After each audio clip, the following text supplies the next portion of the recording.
نحمده ونصلي ونسلم على رسوله الكريم أما بعد.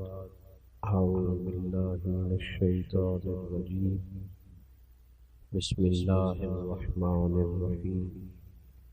ربنا اغفر لي ولوالدي وللمؤمنين يوم يقوم الحساب. صدق الله العظيم.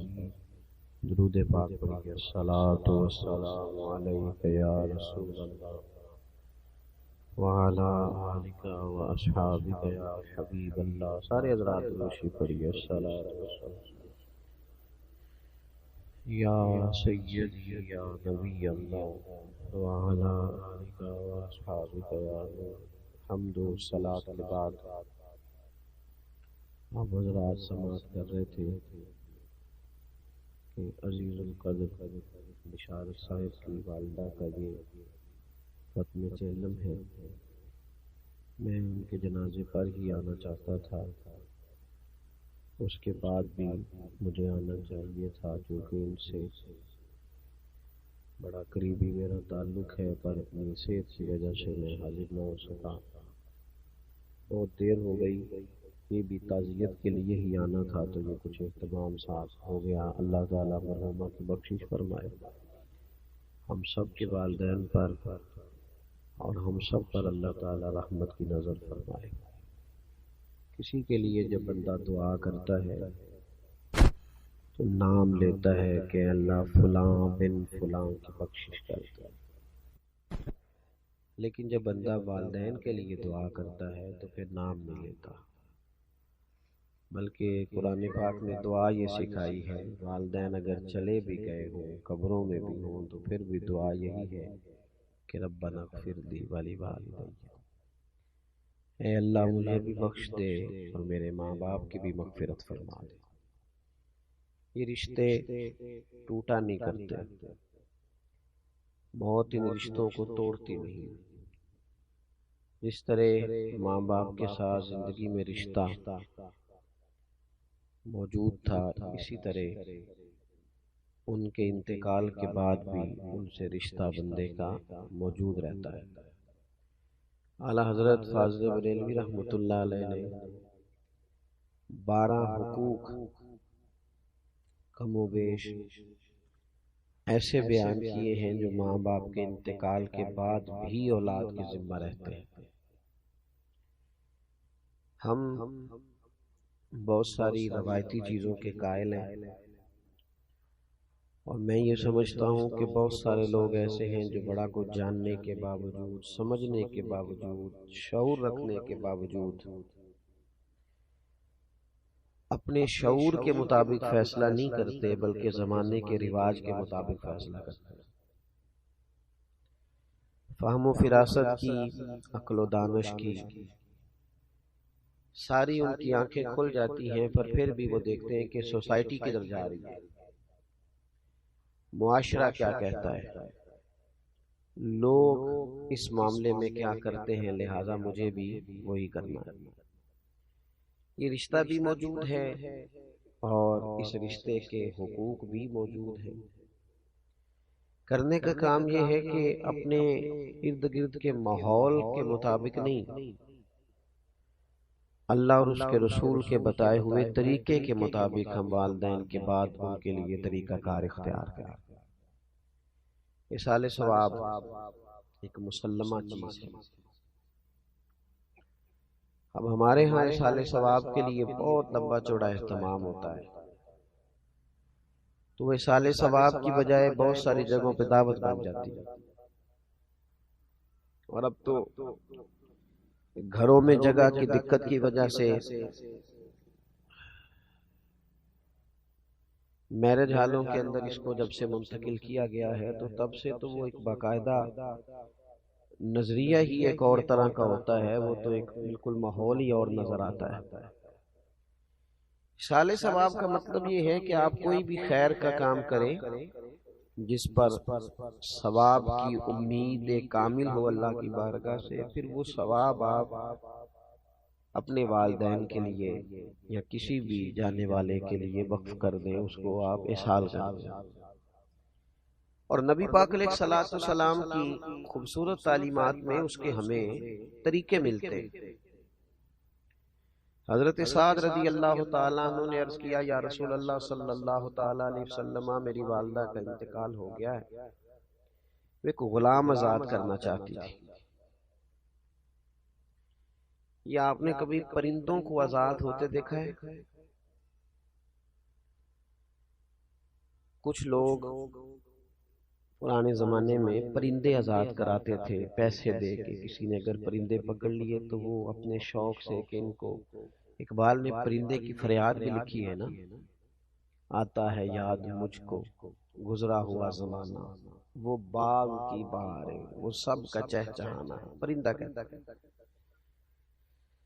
اب اس قید کا الہی دکھڑا کسے سناؤں، یہ ڈر ہے کہ فقط میں اس غم سے مر نہ جاؤں۔ قید ظاہر ہے مشکل کام ہے، پرندے لوگ آزاد کراتے تھے، بلکہ بعض لوگ یہ کہتے تھے کہ اگر کوئی قیدی ہو گیا ہے ناجائز مقدمے میں تو پرندے آزاد کرو، اس کی برکت سے اس پر فضل ہوگا۔ بہرحال پرندہ بھی جب آزاد ہوتا ہے تو وہ محسوس کرتا ہے کہ میرے پر کھل گئے ہیں، میں اب دنیا میں لوٹ آیا ہوں۔ غلام قیدی ہوتا ہے، اور ایک روایت میں یہ بھی فرمایا کہ مقروض بھی قیدی ہوتا ہے، جس پر قرض ہوتا ہے وہ قیدی ہوتا ہے، حدیث پاک میں موجود ہے۔ غلام بڑی تکلیف میں ہوتے تھے، نبی پاک علیہ السلام نے تدریجاً اپنے صحابہ کو یہ توجہ دلائی کہ غلاموں کو آزاد ہونا چاہیے۔ کفارے کے طور پر بھی کہا کہ جا تو 3 غلام آزاد کر، جا تو اتنے غلام آزاد کر۔ تو حضرت سعد نے عرض کی کہ والدہ انتقال کر گئی، ایک کو ذرا کم ہو جائے، والدہ چلی گئی ہیں، وہ ایک غلام آزاد کرنا چاہتی تھی، ایک شخص کو آزادی دینا چاہتی تھی، اپنے پیسے، یعنی خریدا جاتا تھا غلام کو، تو وہ جس نے خریدا ہے اس کو پیسے دے کے اس کو آزاد کرنا چاہتی تھی۔ تو یا رسول اللہ صلی اللہ علیہ وسلم، اگر میں اپنی اماں کی طرف سے وہ غلام آزاد کر دوں تو میری ماں کو اس کا اجر ہوگا؟ تو نبی پاک علیہ السلام نے فرمایا تو غلام آزاد کر، اللہ تیری ماں کو اس کا اجر عطا کرے گا۔ تو میں کہتا ہوں کہ اماں کے سالے ثواب کے لیے، ابا جی کے سالے ثواب کے لیے 10 دیگیں بھی پکائے، جس کا دل کرتا ہے ضرور پکائے، لیکن چلو اگر کسی غریب نے اس کے پیسے دینے ہیں تو پیسے معاف کر دے، اس کا بھی ثواب ہوگا اماں۔ اگر وہ کبھی رستہ کشادہ کر دے گا نا، لوگ آسانی سے گزر جائیں، تو اس کا بھی ثواب ہے۔ اگر وہ کسی جگہ قبرستان کے لیے جگہ لے کے دے دے گا تو اس کا بھی ثواب ہے۔ کوئی بھی ایسا کام جس سے کسی کو فائدہ ہو جائے۔ اب بار بار صرف لنگر پر ہی سارا زور دینا، چلیں اگر وہ غرباء کے لیے کریں تو بڑا اچھا ہے، لیکن یہاں تو باقاعدہ دعوتیں ہوتی ہیں، لوگ رات کو بیٹھ کے، اور بعض لوگ ایسی بات کرتے ہیں کہ جس کے اندر تو تکلف ہے، تو ٹھیک ہی نہیں۔ یعنی سارے بھائی رات کو بیٹھ کے اگر یہ بات کہیں کہ اگر ہم نے اچھا ختم نہ دلایا تو خاندان باتیں کرے گا، تو اس کا ثواب ہوگا؟ یہ تو اللہ کی رضا کے لیے نہیں ہے، تو خاندان کو دکھانے کے لیے۔ تو بہترین طریقہ اختیار کیا جائے ایصال ثواب کا، بہترین، جس چیز کی حاجت ہو، جس چیز کی ضرورت ہو۔ ہمارے ہاں جناب وہی ساری دعوتیں، وہی سارے مرحلے، وہی میں نے کہا شروع میں کہ ہمارے شعور کی آنکھیں کھل جاتی ہیں، پر فیصلہ ہم برادری کے اصول پر کرتے ہیں، پتہ ہمیں ہوتا ہے پر چلتے قبیلے کے طریقے کے مطابق ہے، اس سے باہر نکلیں۔ حضرت ابوبکر صدیق رضی اللہ تعالیٰ عنہ کی زندگی کے بارے میں میں ایک بات اپنے دوستوں سے کہا کرتا ہوں۔ میں کہتا ہوں کہ عرب کے بہت سارے لوگوں کے شعور کی آنکھیں کھل گئی تھیں۔ ابو جہل بھی کہتا تھا سچے رسول ہیں، کہتا تھا کہ نہیں کہتا تھا؟ ابو لہب بھی کہتا تھا سچے ہیں۔ شعور کی آنکھیں کھل گئی تھیں، ضمیر کی نہیں کھولتے تھے۔ حضرت صدیق اکبر کا کمال یہ ہے کہ شعور کی کھولی تو انہوں نے ضمیر کی بھی فوراً ہی کھولی، فوراً کلمہ پڑھا، ارد گرد کا ماحول نہیں دیکھا۔ ہمارے ہاں تو مصیبت ہے، سیانا بیانا حاجی نہ بنتا، نیک آدمی وہ شادی بیاہ کے موقع پر اپنے بچوں کو غیر شرعی رسومات سے روک نہیں پاتا، کھڑے ہی نہیں ہوتے اللہ رسول کی رضا کے لیے، اللہ رسول کے لیے سٹینڈ ہی نہیں لیتے، باقی سب جگہ لے لیتے ہیں۔ تو ایک تو اصال ثواب کا طریقہ بہترین اختیار کرے، ایک کو میں نے کہا تھا ذرا کم ہو جائے تو آپ کا شکریہ۔ دوسری بات یہ ہے کہ والدین کے جانے کے بعد ان کے اعزا و اقربا سے، ان کے دوست احباب سے اچھا سلوک کیا جائے۔ جب ماں باپ سے رشتہ مرنے کے بعد نہیں ٹوٹتا تو چچا جان سے کیسے ٹوٹ گیا، ماموں سے کیسے ٹوٹ گیا، خالاؤں اور پھوپھیوں سے کیسے ٹوٹ گیا؟ ان کے رشتہ داروں سے اور ان کے دوستوں سے اچھا سلوک کیا جائے۔ ہمارا یہ مسئلہ بن گیا ہے کہ ہم سمجھتے ہیں کہ ایک بندہ چلا گیا ہے تو اب اس کے پیچھے سارے رشتے رخصت ہو گئے، یہ درست نہیں ہے۔ کوشش کریں کہ ان رشتوں کو لے کے چلیں۔ حضرت ابو بردہ رضی اللہ تعالیٰ عنہ سے حضرت عبداللہ ابن عمر ملنے آئے۔ جناب عبداللہ ابن عمر بڑے مصروف آدمی تھے، صحابہ کرام علیہم رضوان میں سے حج کے سب سے زیادہ مسائل حضرت عبداللہ ابن عمر جانتے تھے، تو ایک بڑی تعداد ان ویسے بھی فتویٰ دیتے تھے صحابہ میں سے، اور ان کے گرد ایک بڑی تعداد لوگوں کی رہتی تھی۔ تو حضرت ابو بردہ سے جب وہ ملنے گئے تو وہ بڑے حیران ہوئے کہ آپ ایک مصروف آدمی ہیں، میرے پاس کیسے آ گئے؟ تو فرمانے لگے اس لیے آیا ہوں کہ آپ کے والد میرے والد جناب عمر کے دوست تھے۔ کوئی نہیں سمجھ آئی آپ کو میں نے کیا کہا؟ اپنے یار نو ملن نہیں آیا، اپنی یاری نہیں پگتان آیا، ابا جی دی یاری نبیڑن آیا، والد صاحب کی اس دوستی کو نبھانے آیا۔ آپ کے والد میرے والد کے دوست تھے، اور فرمانے لگے میں نے نبی پاک علیہ السلام سے سنا ہے کہ جو والدین کے انتقال کے بعد قبر میں بھی ان سے اچھا سلوک کرنا چاہے وہ ان کے دوستوں سے اچھا سلوک کرے، ان کے رشتوں کو لے کے چلے، اس تعلق کو نبھائیں۔ ہمارے یہاں لوگوں کا یہ رویہ ہو جاتا ہے کہ میری اماں جی گئی تو میرے ننیال والے گئے، ابا جی گئے تو میرے ددیال والے گئے، ان رشتوں کو نبھایا جائے۔ تیسری بات، بس اسی پر میں نے گفتگو کو ختم کر دینا ہے، وہ ہے دعائے بخشش، دعائے مغفرت۔ صوفیہ کرام فرماتے ہیں یہ جو اللہ تعالیٰ نے ہمیں کہا ہے نا کہ تم مجھ سے دعا کرو تو میں تمہاری دعا پر کسی بندے کی بخشش کر دوں گا، تم دعا مانگو، تو فرماتے ہیں یہ بہت بڑی عزت دی ہے اللہ نے ہمیں۔ کسی جگہ بھی ہر آدمی کی سفارش نہیں سنی جاتی، لیکن مالک کہتا ہے تم مجھ سے کہو میں معاف کر دوں گا۔ 40 بندے جنازہ پڑھ دیں، 3 صفحے جنازہ پڑھ دیں، 3 بندے جنازہ پڑھ دیں، ہے نا حدیث پاک میں سارا کچھ، تم آؤ آ کے کھڑے ہو جاؤ، اس کی بخشش کی دعا کرو میں معاف کر دوں گا، تو کہتے ہیں یہ تو اللہ نے ہمیں عزت دی، ورنہ ہم اور رب کی بارگاہ تو چھوٹی سی جگہ بندہ سفارش کرے تو قبول نہیں ہوتی، اور مالک کہتا ہے تم کہو نا میں معاف کر دوں گا۔ اور ہم کیا کرتے ہیں؟ آپ کبھی ڈاکٹروں کے پاس ان بچوں کو دیکھیں جو دوائیوں کے سیل مین بن کے آتے ہیں، میڈیکل ریپس، کبھی دیکھیے گا، مجھے موقع ملا دیکھنے کا۔ وہ جب آتے ہیں نا تو وہ بالکل لباس عمدہ ان کے حساب سے،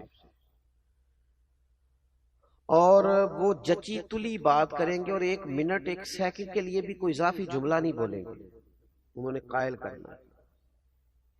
کسی بھی آفیسر کے پاس آپ جب جاتے ہیں اپنا کیس لے کر کسی بھی جگہ آپ نے فارورڈ کرنا ہے تو بڑی جچی تلی باتیں، خاص چیزیں، اہم معاملات، لیکن دعا کے لیے جب اللہ کی بارگاہ میں حاضر ہوتے ہیں، دعا کرو جی، دعا کرو جی، فوت کی ہو گئی تو اگر پوچھا جائے کہ بھلا آپ نے کیا دعا کی ہے، ہاتھ کھڑے کر دیے، پتہ ہے بارگاہ کون سی ہے وہ دیکھیں نا۔ اور پھر جب بندہ دنیا میں کسی بندے کو بھی اپنے حق میں قائل کرتا ہے تو اس کا کوئی طریقہ ہوتا ہے قائل کرنے کا، وہ بڑے درد سے کہتا ہے کہ آپ کی مہربانی دی، بڑے ضرورت مند ہیں، آپ سے بڑا پیار ہے، آپ بڑے اچھے ہیں، آپ اگر مہربانی آپ نے اپنے حق میں قائل کرنا ہے نا، تو اللہ کی رحمت کو جب بندے نے منانا ہو اور پھر وہ بے توجہی سے دعا کرے، رٹے رٹائے جملے، رٹی رٹائی باتیں، وہ یار کسی کو بھی کسی نے منانا ہو تو کوئی طریقہ ہے، اور پھر مالک کریم کی بارگاہ کو راضی کرنا ہو۔ میں نے دیکھا وہ بس ٹھیک ہے، میری طرح کے پیروں مولویوں کے ذمے لگایا، اچھے لوگوں کی بات نہیں کرتا، تو ان کے پاس ایک رٹی رٹائی دعا ہوتی ہے سب کے لیے اکٹھی، اس میں نام ایڈ کیا، نئے بندے کر، چلو جی چھٹی۔ وہ خدا کے بندے دعا مانگ، تھوڑی مانگ لے، 4 سیکنڈ کی مانگ پر درد سے مانگ، تو منا مالک کو، وہ بڑا کریم ہے، بڑی جلدی مان جاتا ہے۔ تو حاضری دے ذرا، تیرا مطلب تیری باڈی لینگویج بتائے کہ تو اسے منانے آیا ہے، تیرے لہجے کا حسن، تیرے لفظوں کی جولانی، تیرے انداز کا عجز، تیری انکساری، تیرا اس کی بارگاہ میں حاضری کا انداز، تو اسے منا رہا ہے، پتہ چلے۔ لیکن وہ جناب کیا بتائیں، میں دیکھتا ہوں لوگوں کو دعا کرتے، پھوڑی پہ بیٹھے ہیں، دعا مانگی جا رہی، اخبار بھی پڑھ رہے ہیں، سیاسی تبصرے بھی کر رہے ہیں، دعا بھی مانگ رہے ہیں، اور پھر اس کے بعد کہانیاں بھی رات کو سنائی جاتی ہیں، بڑے تعلقات نے جی، اللہ دا فضل ہے، جی 15 دن ہو گئے ہیں بیٹھے، لوگ آئی جا رہے ہیں۔ بھئی وہی آنا جانا تو کوئی کمال نہیں ہے، آپ تو کسی کی دعا کے لیے بیٹھے ہیں، یہ بتائیں کہ آپ نے کس درد سے مانگا۔ آپ کو پتہ ہے حضور نے فرمایا قبر میں جو بندہ ہے وہ اس طرح ہے جس طرح کوئی دریا میں ڈوبنے والا۔ اس بات کی شدت کو ملاحظہ کریں، وہ اس طرح ہے جس طرح دریا میں کوئی ڈوب رہا ہوتا ہے۔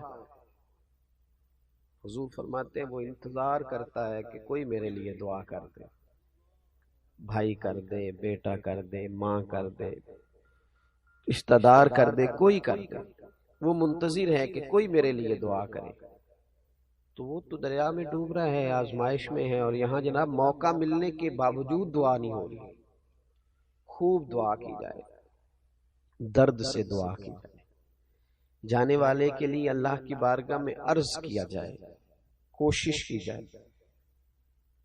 اللہ بڑا مہربان ہے، جب بندے دعا کرتے ہیں تو وہ رحمت فرماتا ہے، اور دعا کی جائے تو وہ ایک بزرگ تھے تو وہ کہا کرتے تھے مجھے دعا مانگنے کا طریقہ میری بیوی نے سکھایا۔ کس نے؟ پریشان ہو گئے آپ سارے، مشکل بات کر دی میں نے، اللہ تعالیٰ آپ کو جزائے خیر دے، خیر جہاں سے بھی ملے سیکھنی چاہیے، اللہ آپ کو سلامت رکھے۔ تو بیوی کے بارے میں تو ویسے ہی کہتے رہتے ہیں بہت سارے لوگ کہ تینوں سکھاندی ہے، تو بھئی یہ تو مطلب ویسے ہی ایک بات بڑی پڑھی لکھی ہے اور بڑی ضرب المثل ہے، تو آپ پریشان کیوں ہو گئے؟ وہ اللہ والے تھے تو انہوں نے اس کا اقرار کیا کھول کے، کہنے لگے مجھے دعا مانگنے کا طریقہ میری بیوی نے سکھایا۔ جناب کیسے؟ رب کا بندہ نا اس کی لو لگی ہوتی ہے، کوئی بھی بات کر رہا ہو تو اس کی کیفیت کہیں اور ہوتی ہے۔ فرمانے لگے کوئی ضرورت تھی گھر میں تو میری اہلیہ نے، میری زوجہ نے مجھے کہا کہ کچھ پیسے چاہیے، گھر کا فلاں کام کرانا ہے۔ میں نے اسے کہا کہ ابھی میرے پاس نہیں ہے، کچھ دنوں میں پیسے آنے ہیں، آ جاتے ہیں تو تمہیں دے دیتا ہوں۔ 2-4 دنوں کے بعد خاتون خانہ نے پھر کہا کہ وہ آپ سے گزارش کی تھی کچھ پیسے چاہیے تھے، گھر کا فلاں فلاں کام، تو میں نے کہا بھی نہیں ہے میرے پاس۔ اب کہ اس نے وقفہ کم کر دیا اور اگلے ہی دن پھر پوچھ لیا کہ جناب وہ گزارش کی تھی پیسے، خواتین بار بار یاد بھی کراتی ہیں، کہتے مجھے غصہ آیا تو میں نے جھڑک ڈالا، میں نے کہا تو کیا مجھے ہر وقت پریشان کر دی، کہا ہے نا جب ہوں گے تو دے دوں گا، ڈانٹا میں نے۔ کہتے میں نے ڈانٹا تو وہ سلیقہ مند خاتون میری ڈانٹ سہتی رہی، پھر چپ کر گئی، اور اس نے ایک بات کہی تو مجھے رب سے مانگنے کا طریقہ آ گیا۔ وہ کہنے لگی تھوڑی دیر چپ رہنے کے بعد آپ ہی میرے شوہر ہیں، آپ سے نہ کہوں تو پھر میں کس سے جا کے کہوں۔ کہتے اس نے بات کہی، وہ تو چپ کر گئی تو میں رو پڑا۔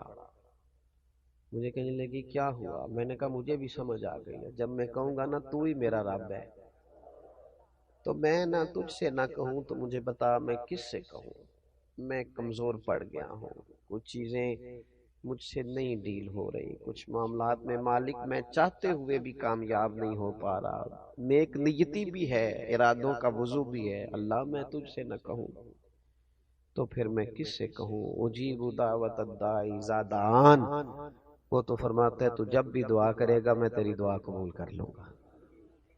تو دعا کا رشتہ تھوڑا مضبوط کرے، اپنے جانے والوں کے لیے بالخصوص دعا کرے، وہ بھی ہم کسی سے کراتے ہیں، قرآن شریف بھی کسی سے پڑھوا لیتے ہیں، فلانا کام بھی کسی سے کرا، ہم نے کیا کیا اپنے ماں باپ کے لیے، ہم نے کیا کیا، وہ اتنے سپارے فلانا دے دے، اتنے دے لیں، ٹھیک ہے درست ہے، ناجائز نہیں، پر یہ کہ میں نے کیا کیا اپنے ماں باپ کے لیے، تو سارا کوئی دوسروں نے پڑھ کے دیا، وہ جو ساری زندگی انہوں نے میرے نام کر دی، جوانی میں بھی کپڑے سادے پہنے، اور جنہوں نے تھوڑا کھانا کھایا اور اولاد کو پالا تو ہم نے کیا دیا ان کو، تو اگر دعا بھی مضبوط نہیں ہو سکتی تو پھر پیچھے بچا کیا۔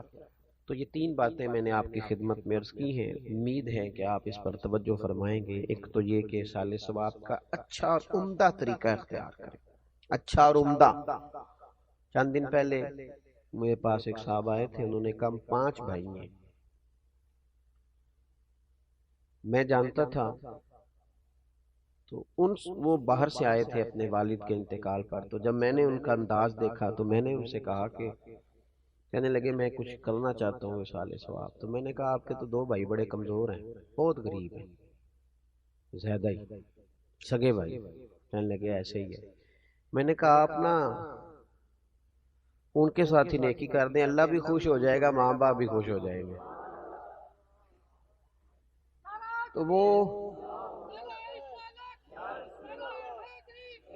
تو وہ مجھے کہنے لگے کہ مطلب یہ، میں نے انہیں کہا کہ یہ حوالہ میں آپ کو دکھاتا ہوں کہ حضرت ابو طلحہ رضی اللہ تعالیٰ عنہ نے جب اپنا باغ پیش کرنا چاہا تھا تو نبی پاک نے کہا تھا اپنے رشتہ داروں میں بانٹ دیں، تو گھر میں بھی نیکی کریں گے تو اس سے بھی اجر ہوگا، تو اچھا اصال ثواب کریں۔ اور دوسرا، والدین کے جو رشتے ہیں، جو ان کی دوستیاں ہیں، ان کو نبھانے کی کوشش کرو۔ تیسرا، دعا ذرا ذوق والی، ذرا درد والی، ذرا مزے والی۔ میں تو کہتا ہوں ہر کام میں لطف لے کے نا، ہمارے ہاں محفلیں ہوتی ہیں، جلسے ہوتے ہیں، کچھ بھی، جب تک آپ اس میں پورے ذوق میں نہیں نا، پورے لطف میں نہیں، وہ بھی نا، دین کی چیزیں بھی بعض اوقات دنیا محسوس ہوتی، وہ جب تک آپ پر طاری ہوگی تو آپ کو مزہ دے گی، روحانی طور پر مضبوطی آئے گی۔ اللہ کی بارگاہ میں دعا ہے اللہ مرحومہ کی بخشش فرمائے، ہمارے حال پہ رحم فرمائے۔ قاری فیاض صاحب ختم شریف پڑھیں جناب۔ الحمدللہ رب العالمین والصلاة والسلام علی سید الانبیاء والمرسلین، ربنا آتنا فی الدنیا حسنۃ وفی الآخرۃ حسنۃ وقنا عذاب النار۔ مالک کریم، جو کلمات خیر سال ثواب کی نیت سے پڑھے گئے ہیں اپنی بارگاہ رحمت میں قبول فرما، اس تمام کا اجر و ثواب نبی اکرم نور مجسم شفیع معظم صلی اللہ تعالی علیہ وسلم کی بارگاہ عالی مرتبت میں ہدیتاً تحفتاً نذرانتاً پیش کرتے ہیں، اپنے فضل و کرم سے قبول فرما۔ حضور سید عالم علیہ السلام کا وسیلہ پاک تمام انبیاء کرام علیہم السلام، صحابہ کرام علیہم رضوان، اہل بیت اطہار علیہم رضوان، تابعین، تبع تابعین، علماء، محدثین، مفسرین، ائمہ مجتہدین، سلاسل طریقت کے تمام بزرگان دین کی بارگاہوں میں پیش ہے، اللہ قبول فرما۔